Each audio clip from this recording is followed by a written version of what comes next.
بسم اللہ الرحمن الرحیم۔ السلام علیکم۔ سٹی اکیڈمی آف لرننگ اسلام آباد میں ایک بار پھر خوش آمدید۔ کالی ڈاٹ پی کی ہماری ویب سائٹ اور میں ہوں محمد ظہور روان۔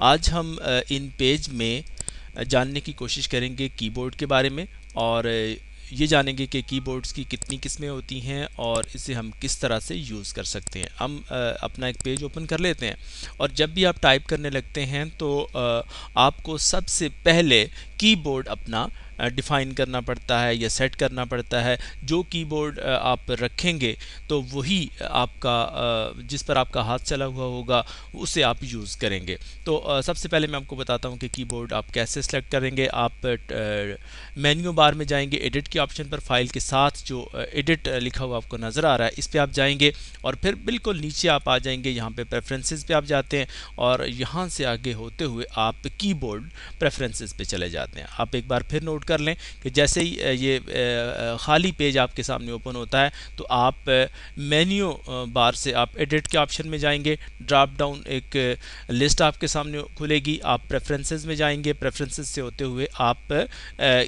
کی بورڈ پریفرنسز تک پہنچیں گے اور اس پر کلک کر دیں گے۔ جیسے ہی آپ اس پہ کلک کرتے ہیں تو ایک چھوٹا سا ڈائلاگ باکس آپ کے سامنے اوپن ہوتا ہے۔ اس میں آپ کو مختلف کی بورڈز نظر آتے ہیں، جس میں آپ کو مونو ٹائپ نظر آ رہا ہے، آفتاب ہے، مقتدرہ کا ہے، فونیٹک ہے، فارسی ہے، عربک ہے، کشمیری ہے، کردش ہے، اور اس طرح سے آپ کے یوزر ڈیفائنڈ جو کی بورڈ ہیں وہ یہاں پر آپ کو نظر آ رہے ہیں۔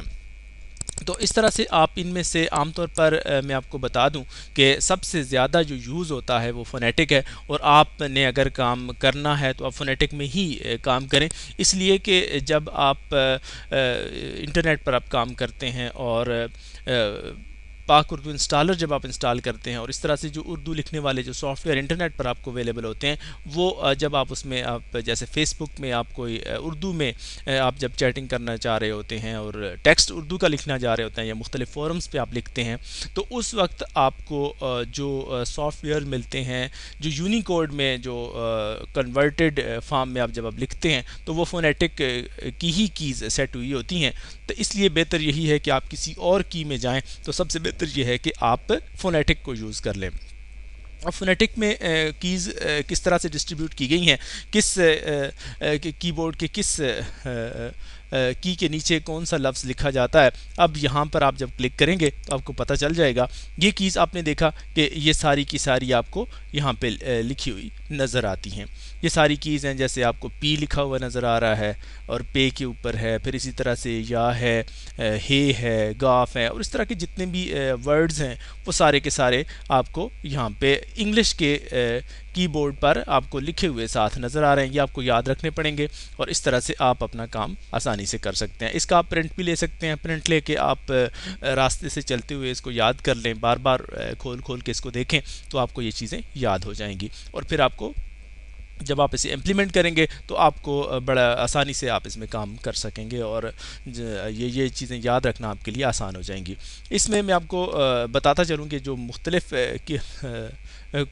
جو کہ اس میں دیگر کی بورڈز ہیں وہ ہیں، اس میں عربک کا ہے، کشمیری کا ہے، اور پشتو کی بھی آپ سلیکٹ کر سکتے ہیں۔ لیکن اگر آپ یہ چاہتے ہیں کہ کوئی یوزر ڈیفائنڈ، یعنی کہ آپ اپنی مرضی کا کوئی بورڈ آپ رکھنا چاہتے ہیں، تو آپ اس طرح سے بھی آپ اس کو سیٹ کر سکتے ہیں۔ فرض کریں کہ میں نے یوزر ڈیفائنڈ کی بورڈ 8 کو سلیکٹ کر لیا ہے، تو اس پہ جب ہم کلک کرتا ہوں تو یہ ایک کی بورڈ بنا ہوا ہے۔ یہاں پہ آپ اپنی مرضی سے بھی کی بورڈ بنا سکتے ہیں، جیسے کہ میں یہ غائن ہے تو اس کو اٹھا کے یہاں اوپر لے جاتا ہوں، تو آپ یہ دیکھیں کہ یہ موو کرتا ہوا اوپر تک جا رہا ہے، تو یہ غائن جی کے ساتھ چلا گیا۔ اسی طرح سے چے ہے، اس کو ہم اوپر لے جاتے ہیں، تو آپ نے دیکھا کہ میں جی کے ساتھ چے ہو گیا۔ تو اب جب اس سے آپ سیٹ کر لیں گے، سیو کر لیں گے اور اسے سلیکٹ کریں گے، تو آپ نے اپنی مرضی سے جو کیز جہاں جہاں سیٹ کی ہوں گی وہ آپ کو وہاں پہ ہی نظر آئیں گی۔ تو اس طرح سے آپ نے اپنا کی بورڈ سیٹ کیا ہے، اس کا آپ پرنٹ لے لیں گے اور آپ کو اس میں آپ کام کریں گے۔ تو بہتر تو یہی ہے کہ آپ فونیٹک کو ہی یوز کریں، اس لیے کہ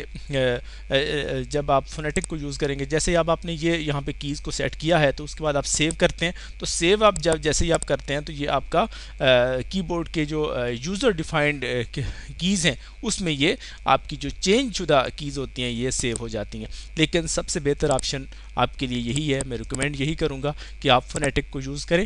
یہ آپ کو آگے اپنی پوری لائف میں بہت ہیلپ کرے گا, چونکہ جس جگہ بھی آپ جائیں گے کام کرنے کے لیے تو وہاں آپ اپنی کیز کو ڈیفائن نہیں کر سکیں گے. جگہ جگہ آپ کو اگر اپنی کیز ڈیفائن کرنا پڑ جائیں تو آپ کافی مشکل میں آپ کو پیش آئے گی. تو بہتر یہی ہے کہ جو ان پیج میں ان بلٹ ہے فونیٹک کا کی بورڈ, تو اسی کو ہی آپ یوز کریں اور اپنا کام چلائیں.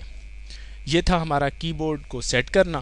اور اس میں ایک چیز میں آپ کو بتاتا چلوں کہ جب آپ کنٹرول اور اسپیس کو آپ سلیکٹ کرتے ہیں تو آپ یہ دیکھیں کہ یہاں پہ آپ کو یہ اسٹیٹس میں سندھی لکھا ہوا نظر آ رہا ہے. پھر میں کنٹرول اور اسپیس کو میں نے پریس کیا ہے تو یہاں پشتو ہو گیا. پھر میں نے کنٹرول اور اسپیس کو کیا تو یہاں پہ آپ کو انگلش لکھا ہوا نظر آ رہا ہے. اب جب بھی میں لکھوں گا تو یہ ٹاب پہ انگلش لکھے گا. اسی طرح سے جب میں نے اس کو کنٹرول اور اسپیس دیا ہے تو یہ اب اردو لکھے گا. اب یہ دیکھیں اب اردو لکھا جا رہا ہے. تو اس طرح سے کنٹرول اسپیس سے آپ اپنی یہ لینگویجز جو ہیں وہ چینج کر سکتے ہیں. یہ تھا ہمارا کی بورڈ سلیکٹ کرنے کا ٹیوٹوریل. نیکسٹ ٹیوٹوریل میں ہم مزید چیزوں کے بارے میں جاننے کی کوشش کریں گے. تب تک کے لیے اللہ نے کے